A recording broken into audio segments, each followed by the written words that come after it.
reconnaître à Noël Mamère au moins une cohérence, c'est que lui, il n'a pas voté l'état d'urgence. Donc ça, moi, je lui reconnais au moins cela. D'autres l'ont voté, mais s'empressent de le critiquer. Est-ce qu'il est irresponsable ?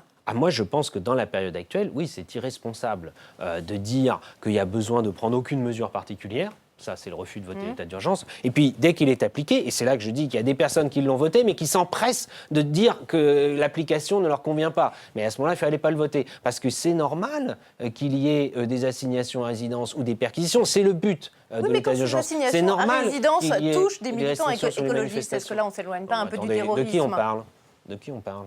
Bernard Cazeneuve, des militants écologistes, des adhérents d'Europe Écologie Les Verts, par exemple, qui seraient assignés à résidence parce qu'ils sont adhérents d'Europe Écologie Les Verts. Non mais ça, faut arrêter. Ça, c'est un gros mensonge. C'est un énorme mensonge. C'est pas des militants écologistes. Moi, je peux vous le dire parce que je sais de quoi je parle à Nantes avec l'histoire de Notre-Dame-des-Landes. Les zadistes. Où les violents s'infiltrent systématiquement dans le mouvement d'opposition pour le saboter d'ailleurs. Eh bien, et c'est la même chose qui s'est passée place de la République, et c'est non seulement abject d'avoir utilisé les objets qui avaient été mis là à la mémoire des victimes, mais en plus avoir dit on maintient cette manifestation, il faut y aller, et encore après certains responsables politiques, notamment écolos, qui disent si cette manifestation n'avait pas été interdite, il n'y aurait pas eu de débordement. Ah bon, maintenant c'est l'État qui va être responsable des débordements qui ont été commis par ces gens violents. Non, les gens qui ont été assignés à résidence, ils l'ont été parce qu'il y avait des motifs qui montraient que, par exemple, terroristes.